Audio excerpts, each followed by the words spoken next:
But we've seen what happened in New York City, and this horrible situation where you see these officers being trying to do their job and being hit by water. And now we have some more video of police officers at a fire, and look what happens. Go ahead, go ahead.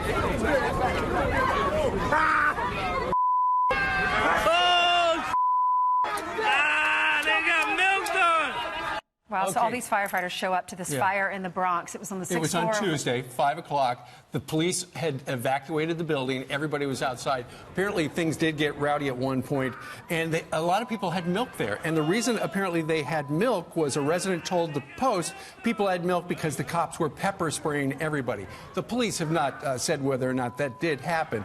But nonetheless, they put out a picture, an image of the particular milk thrower, and now Crime Stoppers is trying to figure out who this guy is. They say they did chase him. That's him right there. They chased him, but they weren't able to apprehend him. That man is wanted for assault, and there is a reward as well.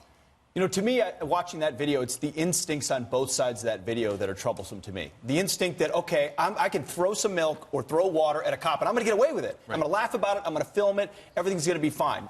And then the instinct on the other side of these law enforcement officers just trying to do their job, who ultimately are kind of resigned to a reality where these types of things are happening to them, whether it's water or milk, because they don't feel like they can crack down the way they need to create an environment where a new normal is created, where law enforcement is respected. So, they did chase him down eventually, but that's the kind of thing where it shouldn't even be, you shouldn't even think about the ability to do something like that. And the minute it happens, it's responded to immediately. And that's not the officer's fault. That's the environment of a lack of leadership that so-called presidential candidate Bill de Blasio. You know, the conversation in this country has really changed. You have lawmakers that are going to restaurants, they're harassed with their families, and they have to think, okay, wife, husband, how do we prepare for this if we get into this situation? You have firefighters, you have police officers on the street. They have to think, what do we do when this happens? And how did we get to that place? I don't know. Look at the Post. New York Post says, "How dare you?"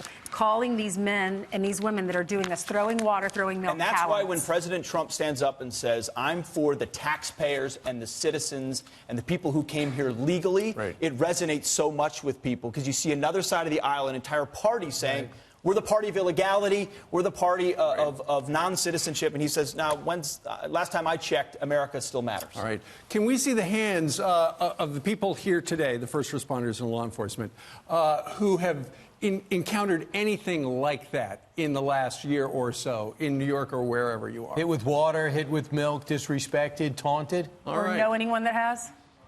Well, that's good. All right. Well, let's talk a little bit about just generally, who would like to talk on TV right now? I would imagine everybody. Where's Gerard?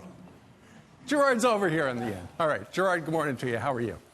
All right. Hey, what do you make of the fact that, first of all, what did you think of the video where the police officer was pelted with milk now?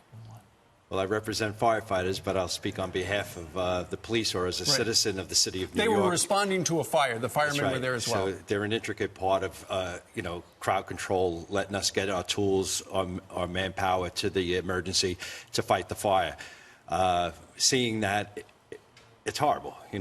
These guys are going to work like we do every day, and all they want to feel is respect and appreciation. And, when you go to work and you don't feel either one of those, you get depressed. And, do you feel that way? I don't personally. I'm very happy with my job. And I think, most firefighters are. We have our complaints in some aspects. But most of the time we do feel appreciated, because when we get there, they need us or want us. Well, great. Well, thank you very much for your service. Where's George? George is down at the other end. I'm getting my steps in. George, who do you work for? I work for the fire officers of New York City. All right. I can tell you, previously I was a police officer for about 5 years. One of the most thankless jobs I've ever had in my life. Very difficult to do your job there. And what do you make, George, of the fact that there are a lot of police officers in New York City? And, if you're a New York City uniformed police officer right now, it would be hard to speak out on camera about this. But so many of them feel like City Hall just doesn't have their back. City Hall is a tough job. I couldn't really begin to fathom the depth. It's a demanding job, probably one of the most demanding political jobs in the country. And being a police officer, you, in my experience, you are looking over your shoulder in every direction. from the department, Right. from the people. It's a very challenging job, and as Gerard said, I would certainly defer to the police. But as a firefighter, I'm very happy. Okay, very good. Bobby? Bobby in the front row? Hey, how are you? Stand up, sir. How are you? Also, fire guy, right? Yes. Thank you for your service. Oh, thank you very much. Thanks for getting up so early to be with us today. Yes, very early, but it's quite all right. Okay. At least we didn't wake you up with the siren. No, it's quite all right. All right. So what do you make of the feeling that a lot of men and women in uniform have these days, that the bosses just don't have their back? Well, it's disappointing. I mean, our number one concern is our health and safety, and both the health and safety of the police officers we work with.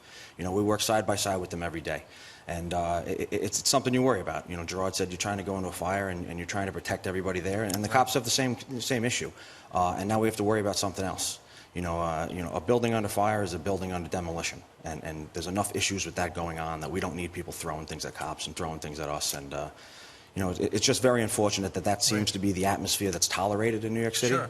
And it's just, you know, it's daunting enough to know you're running into a building that's on fire. You don't want to have to worry about the people who are outside. absolutely.